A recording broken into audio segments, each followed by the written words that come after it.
চলে আসলাম বাংলাদেশ এবং অস্ট্রেলিয়ার কালকের ম্যাচ নিয়ে কথা বলার জন্য। সংক্ষেপে একাদশটা কেমন হতে পারে জানাবো এবং সংক্ষেপে একটু আলোচনা করবো। পিচ নিয়ে, পিচটা কেমন হবে? নিউজিল্যান্ড সিরিজে যেমন ছিল এমনই পিচটা হবে। আশা করি কালকের ম্যাচে এমন একটা পিচ থাকবে যেখানে ব্যাটসম্যানদের জন্য সুবিধা থাকবে, বলারদের জন্য সুবিধা থাকবে। তো আমরা কথা না বাড়িয়ে একাদশে আসা যাক। নিউজিল্যান্ডের সাথে লাস্ট ম্যাচে যে একাদশটা ছিল এখান থেকে দুইটা পরিবর্তন আসবে।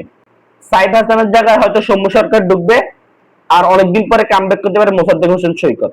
তো ওপেনিং এ যথাক্রমে থাকবে Tanzid Tamim, Soumya Sarkar, one down Najmul Hossain Shanto, number 4 এ তাহিদ হৃদয়, নাম্বার 5 এ Liton Kumar Das, Mosaddek, number 7 Miraz, number 8 Rishad, number 9 Taskin, number 10 যথাক্রমে নাহিদ রানা বা শরীফুল, যে কোনো একজন থাকতে পারে। নাম্বার 11 যথাক্রমে থাকবে মুস্তাফিজ। এই হলো কালকের ম্যাচের সম্ভাব্য একাদশ। এই একাদশ কেমন করতে পারে? আমার মনে হয় এই একাদশটা খুবই স্ট্রং একটা একাদশ। অস্ট্রেলিয়ার বিরুদ্ধে অনেক ভালো খেলবে কালকে আশা করি। তো একাদশ নিয়ে আলোচনা করলাম, পিচটা ভালো থাকবে। এই একাদশ কালকের ম্যাচে কেমন করতে পারে জানিয়ে দিবেন কমেন্ট বক্সে। আপনার কি মনে হয়, আপনার মতামত। পেজে যদি নতুন হয়ে থাকেন পেজটা ফলো করে আমার সাথে থাকবেন। তো দেখা হবে পরে কোনো ভিডিওতে। আজকের জন্য আলবিদা।